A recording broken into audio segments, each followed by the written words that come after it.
کیا اسکول بچوں کو حقیقی زندگی سے نبرد آزما ہونے کے لیے تیار کرتے ہیں؟ خوب محنت کرو، اچھے گریڈ حاصل کرو اور تمہیں ایک اچھی نوکری مل جائے گی، تنخواہ بھی خاصی ہوگی اور دوسرے فوائد الگ ہوں گے۔ میرے والدین مجھے یہ کہا کرتے تھے۔ ان کی زندگی کا مقصد ایک ہی تھا کہ میں اور میری بہن کالج سے تعلیم حاصل کریں تاکہ ہمیں کامیابی نصیب ہو۔ آخر جب میں نے 1976 میں ڈپلومہ حاصل کیا اور اعزاز کے ساتھ گریجویشن کی، فلوریڈا اسٹیٹ یونیورسٹی کے اکاؤنٹنگ کے شعبے میں اپنی جماعت میں تقریباً سب سے اوپر تھی اور میرے والدین کا خواب پورا ہو گیا۔ یہ ان کی زندگی کی سب سے بڑی کامیابی تھی۔ منصوبے کے مطابق مجھے 8 بگس کی فرم میں ملازمت مل گئی اور میں اس توقع پر کہ میرا کیریئر شاندار ہوگا اور چھوٹی عمر میں ریٹائر ہو جاؤں گی اپنے کام میں جٹ گئی۔ میرے خاوند مائیکل نے بھی یہی راستہ اختیار کیا، چنانچہ ہم دونوں کا تعلق سخت محنتی خاندانوں سے تھا۔ متوسط طبقے کے لوگ تھے مگر محنت کے عادی تھے۔ مائیکل نے بھی اعزاز کے ساتھ گریجویشن کی مگر اس نے 2 ڈپلومے کیے۔ پہلے اس نے انجینئرنگ میں گریجویشن کی اور بعد میں قانون میں اسے جلد ہی واشنگٹن کے ایک شہرت یافتہ لاء فرم میں ملازمت مل گئی جو پیٹنٹ کے قوانین کے ماہر تھے اور یوں لگتا تھا کہ اس کا مستقبل روشن ہوگا، اس کا کیریئر پروان چڑھے گا اور جلد ہی ریٹائر ہو جائے گا۔ اگرچہ ہم اپنے شعبوں میں کامیاب ہیں، پھر بھی ہم اپنی کارکردگی سے پوری طرح مطمئن نہیں ہیں۔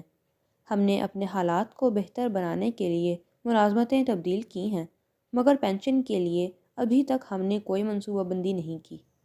ہم دونوں تھوڑے تھوڑے پیسے اس فنڈ میں باقاعدگی سے ڈالتے ہیں جو ہم نے ریٹائرمنٹ کے بعد کی زندگی کے لیے چھوڑا ہے اور اس میں رفتہ رفتہ اضافہ ہو رہا ہے۔ ہم دونوں پرسکون ازدواجی زندگی گزار رہے ہیں۔ ہمارے 3 پیارے پیارے بچے ہیں۔ جب میں یہ کتاب لکھ رہی ہوں تو 2 کالج میں تعلیم حاصل کر رہے ہیں اور ایک ہائی اسکول میں داخلہ لینے والا ہے۔ ہم نے اپنے بچوں کو بہترین تعلیم دلانے کے لیے بے شمار پیسہ خرچ کیا ہے۔ 1996 میں ایک دن میرا بچہ جب اسکول سے واپس آیا تو وہ اسکول کی پڑھائی سے برگشتہ تھا۔ وہ پڑھائی سے اکتا گیا تھا اور تنگ تھا۔ اس نے کہا، میں کیوں ان مضامین کی پڑھائی میں اپنا وقت ضائع کروں جن سے حقیقت میں میری زندگی میں کبھی واسطہ پڑے گا ہی نہیں۔ بغیر سوچے سمجھے میں نے جواب دیا، اس لیے کہ اگر پڑھائی میں تمہیں اچھے گریڈ نہ ملے تو تم کالج میں داخلہ نہیں لے سکو گے۔ اس نے جواب دیا، میں کالج جاؤں یا نہ جاؤں میں ہر صورت امیر بنوں گا۔ اگر تم نے کالج سے گریجویشن نہ کی تو تمہیں اچھی نوکری نہیں ملے گی۔ میں نے کس قدر گھبرا کر جواب دیا۔ اس کی بات سن کر میں خوف زدہ ہو گئی تھی۔ میرا بیٹا کسمسایا، اکتاہٹ میں اس نے سر کو جھٹکا۔ اس سے پہلے بھی ہم اس موضوع پر بات کر چکے تھے۔ اس نے سر جھکا کر آنکھیں گھمائیں۔ ایک دفعہ پھر مامتا کے سبق آموز الفاظ اور نصیحتیں اس کے سر کے اوپر سے گزر گئی تھیں۔ اگرچہ وہ ایک ہوشیار نوجوان تھا اور قوت ارادی سے بھی بھرپور تھا، پھر بھی مؤدب اور پر اخلاق تھا۔ ماں، اس نے کہنا شروع کیا، اب لیکچر سننے کی باری میری تھی۔ وقت کے ساتھ چلو، اپنے ارد گرد نگاہ دوڑاؤ، تمہیں پتہ چلے گا کہ امیر لوگ تعلیم کے بلبوتے پر امیر نہیں بنے۔ مائیکل جارڈن اور میڈونا کو دیکھو، بل گیٹس کو ہی دیکھ لو، اس نے ہارورڈ میں اپنی تعلیم مکمل نہ کی اور مائیکروسافٹ کی بنیاد رکھی۔ وہ امریکہ کا امیر ترین آدمی ہے اور ابھی اس کی عمر 30 سال سے بھی کم ہے۔ بیس بال کا ایک کھلاڑی ہے جو $4 ملین سالانہ کماتا ہے، اگرچہ اس کی دماغی حالت مشکوک ہے۔ ہم دونوں کافی دیر تک خاموش رہے۔ مجھے یوں لگا کہ میں اپنے بیٹے کو وہی نصیحت کر رہی تھی جو میرے والدین نے مجھے دی تھی۔ الفاظ بدل گئے تھے مگر مفہوم وہی تھا۔ اچھی تعلیم اور اچھے گریڈ کامیابی کی ضمانت نہیں اور سوائے ہمارے بچوں کے دوسروں کو اس حقیقت کا ادراک نہیں۔ ماں، وہ کہتا رہا، میں تمہارے اور والد جتنی محنت نہیں کرنا چاہتا۔ تم خوب پیسہ کماتے ہو، ہم ایک بڑے گھر میں رہ رہے ہیں اور ہمارے پاس بہت سے کھلونے ہیں۔ اگر میں تمہارے مشورے پر عمل کرتا ہوں تو ایک دن میں تم جیسا بن جاؤں گا۔ میں زیادہ سے زیادہ کام کروں گا، میرے ٹیکس کی شرح میں دن بدن اضافہ ہوتا جائے گا اور قرضے کا بوجھ میرے اوپر بڑھتا چلا جائے گا۔ جہاں تک نوکری کے تحفظ کا سوال ہے، وہ اب ختم ہو چکا ہے۔ مجھے پتہ ہے کہ اخراجات کو کیسے کم کرنا ہے اور انہیں مناسب معیار پر لانا ہے۔ مجھے یہ بھی پتہ ہے کہ کالج کے فارغ التحصیل طلباء آج کل اتنی کمائی نہیں کرتے جتنی تمہارے زمانے میں تھی۔ ڈاکٹروں کو دیکھو، ان کی کمائی ویسے نہیں رہی جیسے پہلے تھی۔ میں جانتا ہوں کہ سوشل سیکیورٹی یا پینشن سے گزارا نہیں کر سکتا، مجھے نئے جوابات چاہئیں۔ وہ ٹھیک کہہ رہا تھا، اسے نئے جوابات کی ضرورت تھی، اور مجھے بھی۔ میرے والدین کی نصیحتیں ان لوگوں کے لیے کارآمد ہو سکتی ہیں جو 1945 سے پہلے پیدا ہوئے، مگر آج کل کے تیزی سے بدلتے ہوئے حالات میں شاید یہ تباہ کن ہیں۔ اب میں اپنے بچوں کو صرف یہ نہیں کہہ سکتی کہ اسکول جاؤ، اچھے گریڈ حاصل کرو اور ایک محفوظ اور مستحکم نوکری ڈھونڈو۔ میں جانتی تھی کہ اپنے بچوں کی تعلیم کے لیے مجھے نئی راہیں تلاش کرنی ہوں گی۔ بطور ایک ماں اور ایک اکاؤنٹنٹ کے، مجھے شدت سے اس چیز کا احساس ہے کہ دوران تعلیم ہمارے بچوں کو معاشیات سے آگاہ نہیں کیا جاتا۔ بہت سی نئی نسل کے نوجوان ہائی اسکول سے بعد فارغ ہوتے ہیں اور کریڈٹ کارڈ ان کی جیبوں میں پہلے ہی موجود ہوتے ہیں، مگر نہ تو انہیں پیسے کا شعور ہوتا ہے اور نہ وہ جانتے ہیں کہ سرمایہ کو کس طرح انویسٹ کیا جائے۔ انہیں اس بات کا بھی علم نہیں ہوتا کہ کریڈٹ کارڈ پر سود در سود سے انہیں کتنا پیسہ فالتو ادا کرنا ہوگا۔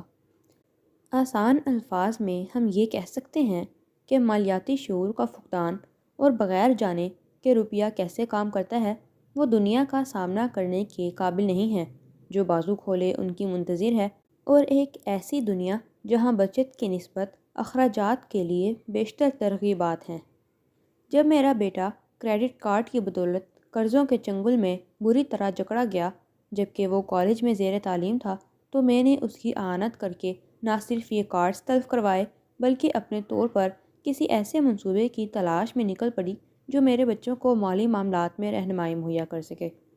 پچھلے سال ایک دن میرے خاوند نے مجھے دفتر سے فون کیا، میرے پاس ایک ایسا شخص موجود ہے جس سے میرے خیال میں تمہیں ملنا چاہیے۔ اس کا نام رابرٹ کیوساکی ہے۔ وہ تاجر ہے اور سرمایہ داری کرتا ہے۔ وہ ہمارے یہاں اس لیے آیا ہے کہ ایک تعلیمی ایجاد کا پیٹنٹ حاصل کر سکے۔ میرے خیال میں تمہیں ایسے شخص کی تلاش ہے۔ وہی جس کی مجھے تلاش تھی۔ میرا خاوند مائک کیش فلو سے بہت متاثر تھا، جو ایک جدید تعلیمی ایجاد تھی۔ اسے رابرٹ کیوساکی نے تیار کیا تھا۔ اس نے ہم دونوں کو ابتدائی نمونوں پر کام کرنے کے لیے وقت کا تعین کیا۔ چونکہ یہ ایک تعلیمی کھیل تھا، میں نے اپنی 19 سالہ بیٹی کو بھی مدعو کیا کہ آیا وہ اس کھیل میں حصہ لے گی۔ اس نے حامی بھر لی۔ اس وقت وہ ایک مقامی یونیورسٹی میں زیر تعلیم تھی۔ 15 افراد نے 3 گروہوں میں منقسم ہو کر اس ٹیسٹ میں حصہ لیا۔ مائک نے ٹھیک کہا تھا، میں ایسے ہی منصوبے کی تلاش میں تھی، مگر اس میں ایک قباحت تھی۔ دیکھنے میں یہ ایک رنگین مونوپولی بورڈ جیسا تھا جس کے درمیان میں ایک بڑے قد کا بنا سورا چوہا براجمان تھا۔ مونوپولی سے برعکس اس میں 2 راستے تھے، ایک اندر ایک باہر۔ اس کھیل کا منتہا یہ تھا کہ کسی صورت اندر کے راستے سے نکلا جائے جسے رابرٹ نے ریٹ ریس کے نام دیا تھا، اور باہر کے راستے میں داخل ہوا جائے جسے وہ فاسٹ ٹریک کہتا تھا۔ رابرٹ کا کہنا تھا کہ فاسٹ ٹریک اس بات کی نشاندہی کرتا ہے کہ امیر لوگ حقیقی زندگی میں کون سے طریقے اپناتے ہیں۔ پھر رابرٹ نے ہمیں ریٹ ریس کی تفصیلات سے آگاہ کیا۔ اگر تم ایک ایسے شخص پر نظر ڈالو جس کی تعلیم واجبی ہے اور جو بہت محنتی ہے، تو اس کا راستہ ریٹ ریس کی مانند ہے۔ بچہ پیدا ہوتا ہے، اسکول میں جاتا ہے، والدین کا سر فخر سے بلند ہوتا ہے۔ جب وہ پڑھائی میں اچھے گریڈ لیتا ہے اور اسے کالج میں داخلہ مل جاتا ہے، وہ گریجویشن کرتا ہے۔ ممکن ہے وہ گریجویشن اسکول میں مزید تعلیم حاصل کر لے اور پھر وہی کرتا رہے جس کی منصوبہ بندی کی گئی ہوتی ہے۔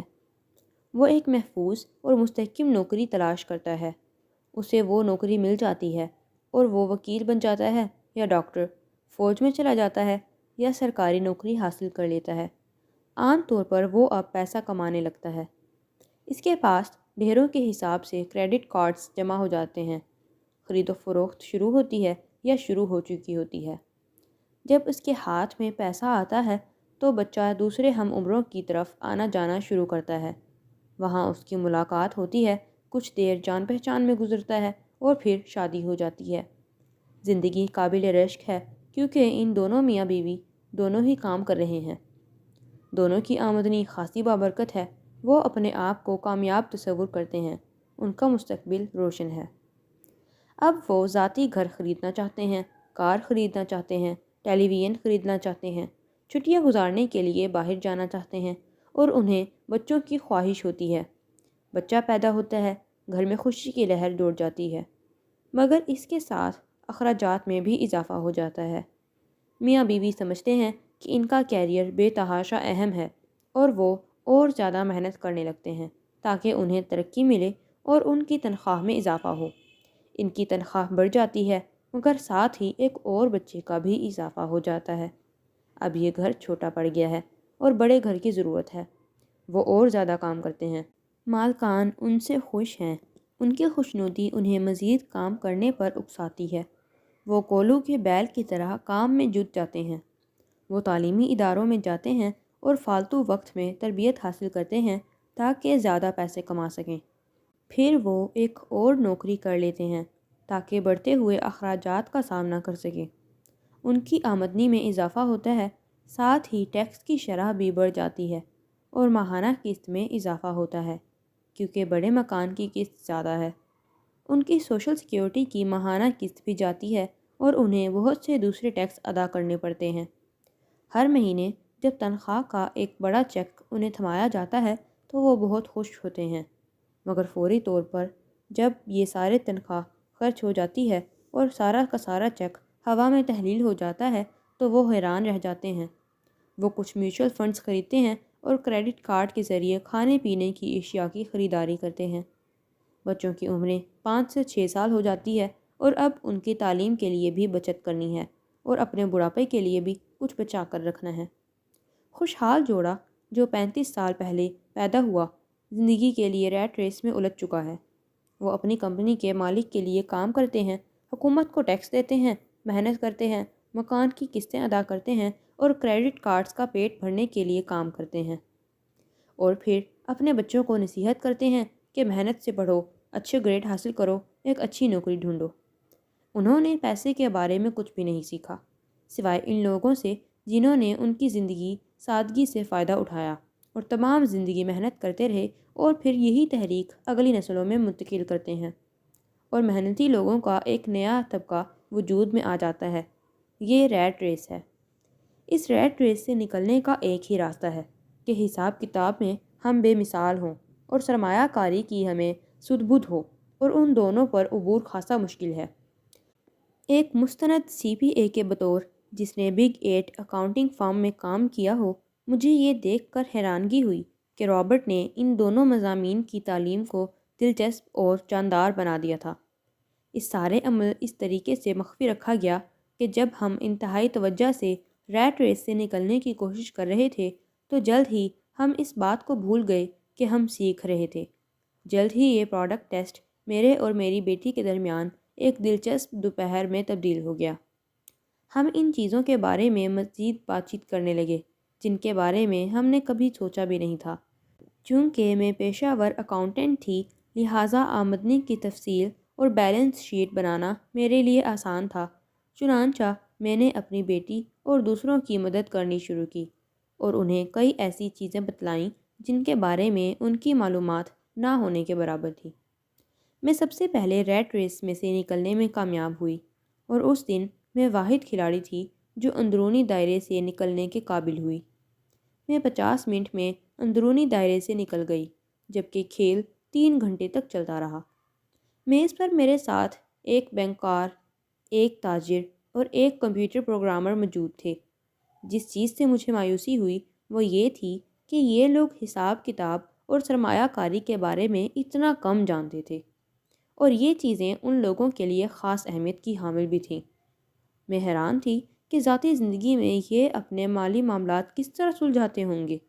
اگر میری 19 سالہ بیٹی اس بارے میں لا علم تھی تو اس کی لا علمی کسی حد تک قابل قبول تھی، مگر یہ تو عمر رسیدہ لوگ تھے جو عمر میں اس سے تقریباً دگنے تھے۔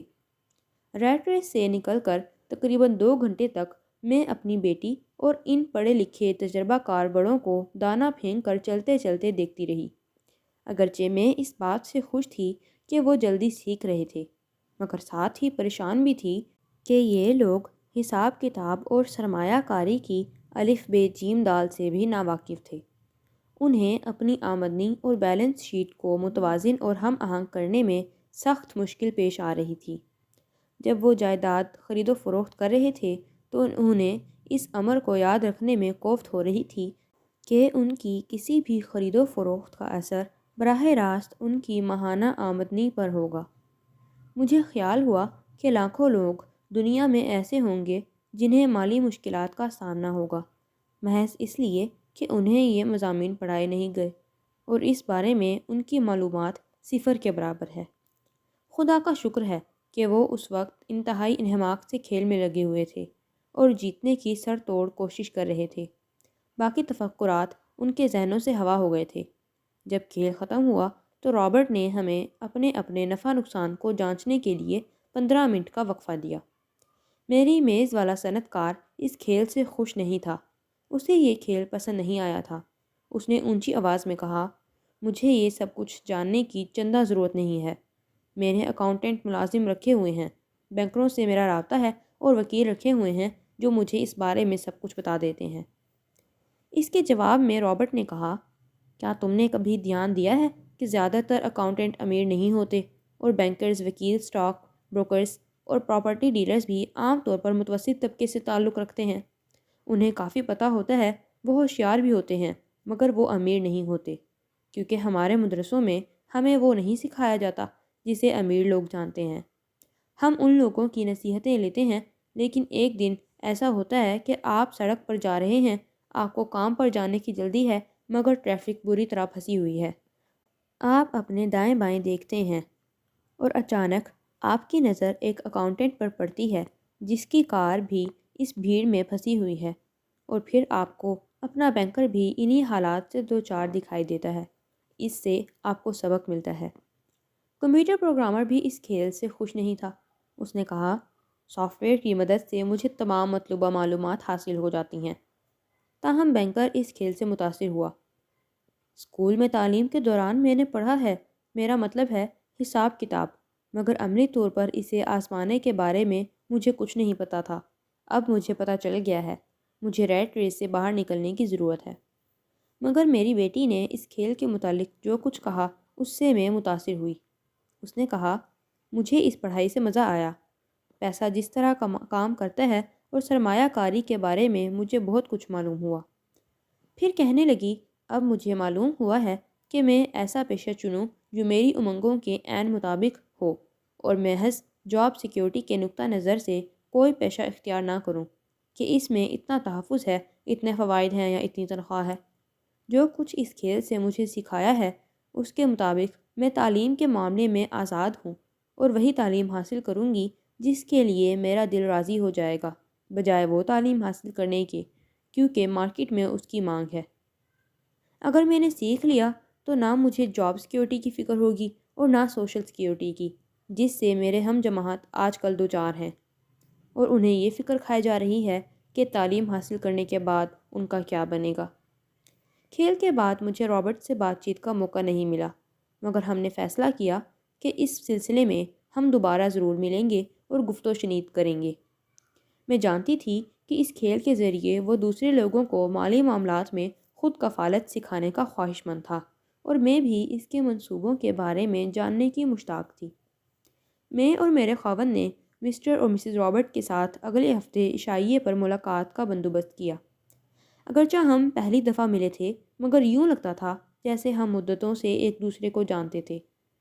ہمیں اندازہ ہوا کہ ہماری بہت سی قدریں مشترک تھیں۔ ہم نے اسپورٹس کے بارے میں بات چیت کی، ڈراموں پر تبصرہ کیا، ریسٹورانٹس کے متعلق گفتگو کی اور بہت سے دوسرے سماجی اور معاشی مسائل زیر بحث آئے۔ بدلتی ہوئی دنیا کے بارے میں گفتگو کی۔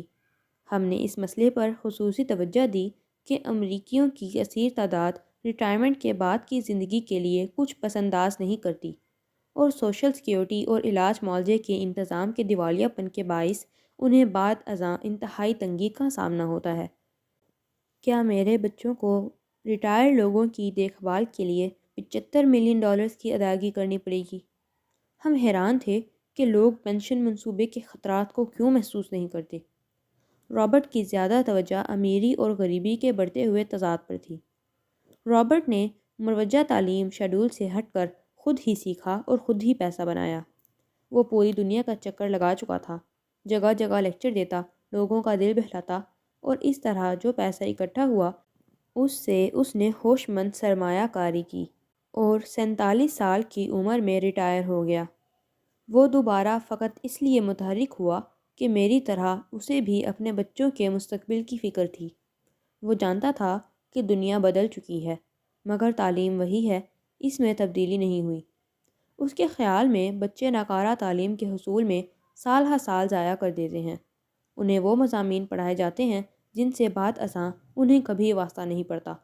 انہیں ایک ایسی دنیا کے لیے تیار کیا جا رہا ہے جو کبھی کی ختم ہو چکی ہے۔ آج کل سب سے خطرناک نصیحت آپ اپنے بچوں کو کر سکتے ہیں وہ یہ ہے، اسکول جاؤ، اچھی گریڈز حاصل کرو اور ایک محفوظ اور مستحکم نوکری حاصل کرو۔ وہ کہنا چاہتا ہے، یہ پرانی نصیحت ہے اور یہ بری نصیحت ہے۔ اگر آپ دیکھ سکتے کہ آج کل ایشیا، یورپ، ساؤتھ امریکہ میں کیا ہو رہا ہے تو آپ بھی اتنے ہی متفکر ہو جاتے جتنا میں ہوں۔ اسے یقین ہے کہ یہ بری نصیحت ہے، کیونکہ اگر آپ چاہتے ہیں کہ آپ کے بچے کا معاشی مستقبل محفوظ ہو تو پھر وہ پرانے اصولوں کے تحت کامیاب نہیں ہوں گے، ان میں بہت خطرہ ہے۔ میں نے اس سے پوچھا، پرانے اصولوں سے تمہاری کیا مراد ہے؟ کہنے لگا، ہمارے جیسے لوگ کھیل کے دوران جو اصول پیش نظر رکھتے ہیں وہ تم سے مختلف ہیں۔ پھر کہنے لگا، جب ایک کارپوریشن اپنے سٹاف میں کمی کرنا چاہتی ہے تو پھر کیا ہوتا ہے؟ میں نے کہا، بہت مشکل ہوتی ہے۔ جب لوگوں کو اچانک یہ جھٹکا لگتا ہے تو انہیں فکریں گھیر لیتی ہیں، ان کے خاندان والوں کو ٹھیس لگتی ہے، بے روزگاری میں اضافہ ہو جاتا ہے۔ یہ سب ٹھیک ہے، مگر کمپنی پر کیا بیتتی ہے، خاص طور پر ایک عوامی کمپنی پر؟ اسٹاک ایکسچینج میں اس کے ساتھ کیا ہوتا ہے؟ رابرٹ نے پوچھا۔ عام طور پر جب کمپنی چھانٹی کا اعلان کرتی ہے تو اسٹاک کی قیمت اوپر چلی جاتی ہے، میں نے کہا۔ مارکیٹ اس چیز کو پسند کرتی ہے کیونکہ اس طرح کمپنی کے اخراجات میں کمی واقع ہوتی ہے۔ یہ کمی خواہ افرادی قوت کو مؤثر بنانے کے لیے لی جائے یا پھر خود کار مشینوں کے استعمال میں اضافے سے جو انسانوں کے مقابلے میں زیادہ کارآمد ہوتے ہیں۔ یہ ٹھیک ہے، اس نے کہا، جب اسٹاک کی قیمت بڑھتی ہے تو میرے جیسے لوگ یعنی شیئر ہولڈرز زیادہ امیر ہو جاتے ہیں۔ مختلف اصولوں سے میرا یہی مطلب ہے۔ مزدوروں کا نقصان ہوتا ہے، امیر مزید امیر ہو جاتے ہیں، مالکان اور سرمایہ کار فائدے میں رہتے ہیں۔ رابرٹ نے نہ صرف مالک اور ملازم کا فرق بیان کیا تھا بلکہ یہ بھی بتلا رہا تھا کہ آپ کس طرح اپنی تقدیر کو اپنے بس میں کر سکتے ہیں، بجائے اس کے کہ اس کی باغ توڑ کسی اور کو سونپ دیں۔ مگر عام لوگ نہیں جانتے کہ ایسا کیوں ہوتا ہے، میں نے کہا۔ وہ صرف یہ کہتے ہیں کہ ان کے ساتھ زیادتی ہوئی۔ اسی لیے میں کہتا ہوں کہ بچے کو محض اتنا کہہ دینا کہ اسکول جاؤ اور اچھے گریڈ لو دانش مندی سے بعید ہے، اس نے کہا۔ یہ فرض کر لینا پرلے درجے کی جہالت ہے کہ اسکول میں بچہ جو تعلیم حاصل کر رہا ہے وہ گریجویشن کے بعد دنیا کا سامنا کرے گا تو اس کے لیے کافی ہوگی۔ ہر بچے کو مزید تعلیم کی ضرورت ہے، ایک مختلف تعلیم کی، اور انہیں نئے اصولوں کے بارے میں جاننا ہوگا۔ پیسے کے بارے میں کچھ ایسے قوانین ہیں جو امیر لوگوں سے مخصوص ہیں، اس نے کہنا شروع کیا، اور باقی کے 95% لوگ کھیل کے دوران وہ قوانین اپناتے ہیں جو انہوں نے اسکول اور گھر میں سیکھے۔ اسی لیے آج کل بچے سے صرف اتنا کہنا کہ محنت سے پڑھائی کرو اور اچھی نوکری ڈھونڈو کافی نہیں ہے، اور کسی حد تک خطرناک بھی ہے۔ آج کے بچے کو زیادہ ملی جلی پڑھائی کی ضرورت ہے۔ اس میں یہ صلاحیت اجاگر کرنی چاہیے کہ وہ غلط استدلال سے سچ کو جھوٹ اور جھوٹ کو سچ ثابت کر سکے، اور موجودہ نظام تعلیم میں اس کا فقدان ہے۔ مجھے اس بات کی قطعی پرواہ نہیں ہے کہ اسکول میں کتنے کمپیوٹر ہیں یا تعلیم پر کتنا پیسہ لگ رہا ہے۔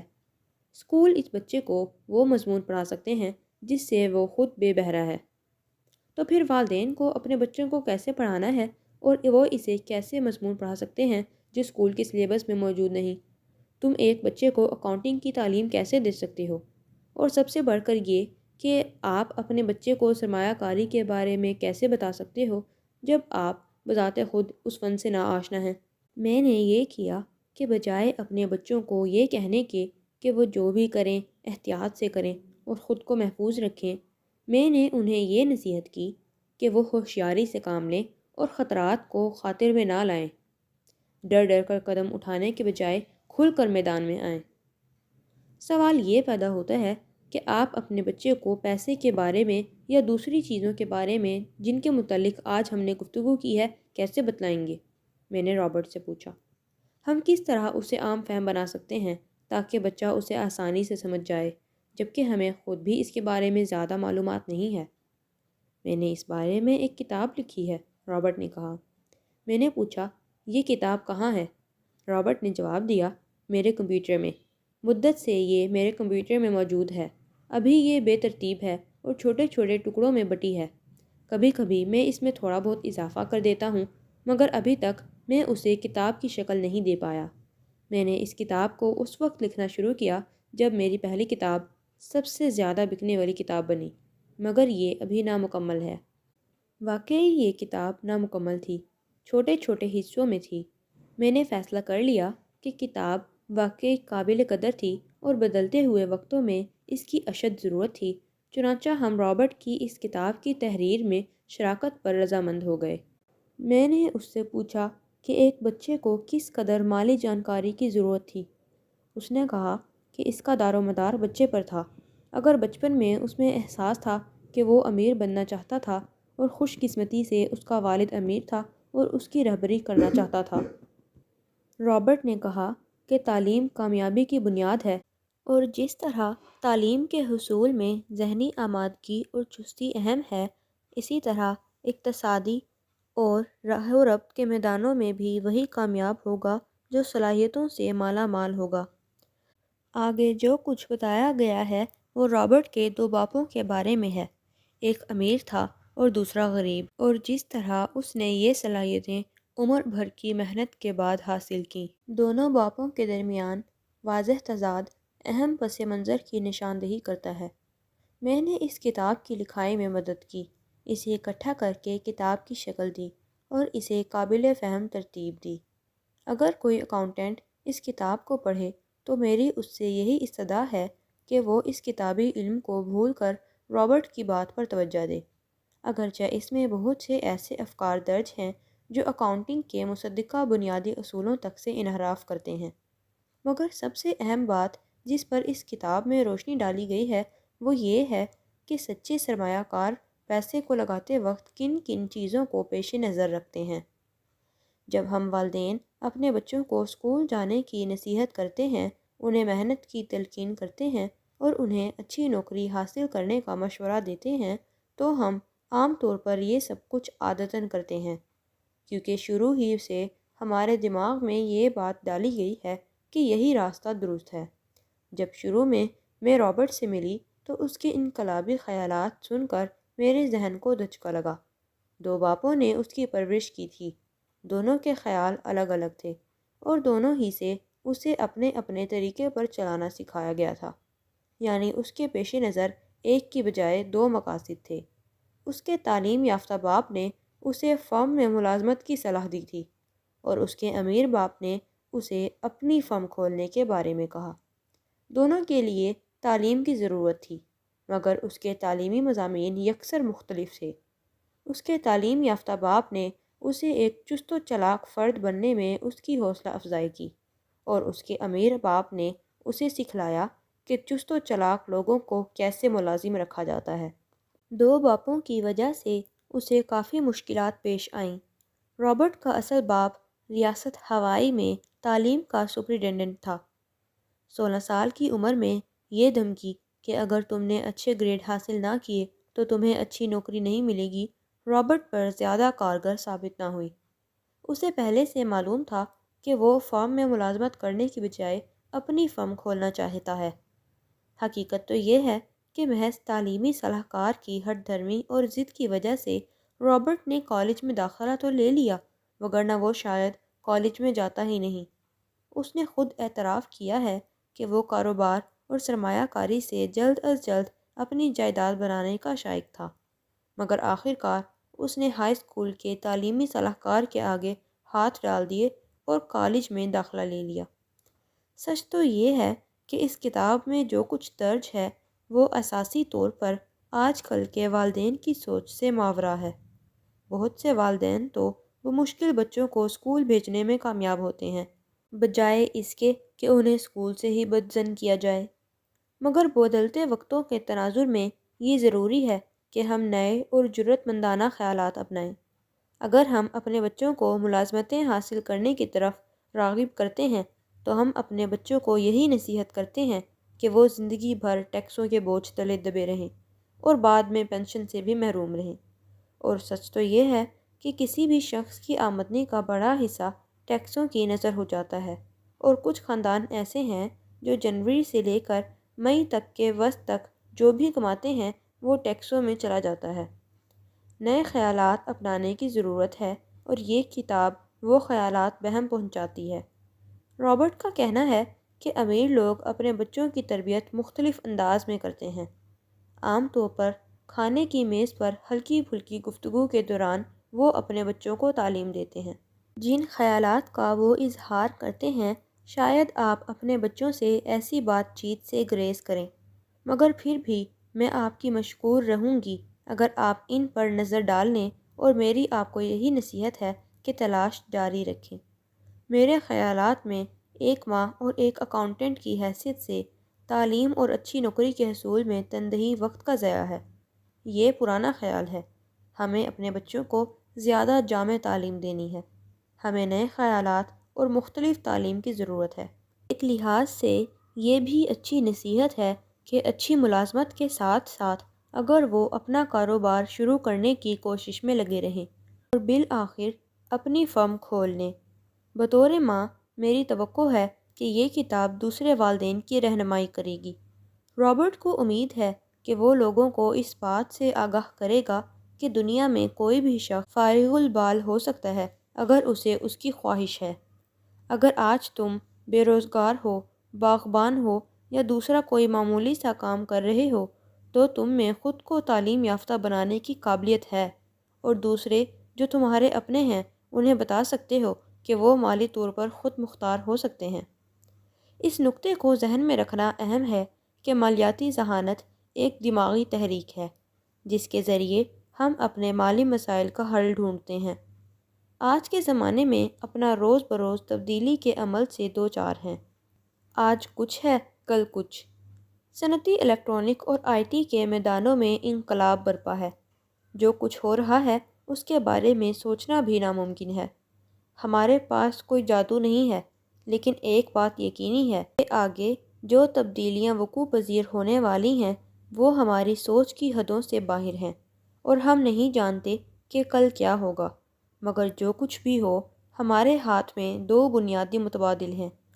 یا تو کھیل خود کو محفوظ رکھ کر کھیلو، یا اسے ہوشیاری اور چالاکی سے کھیلو۔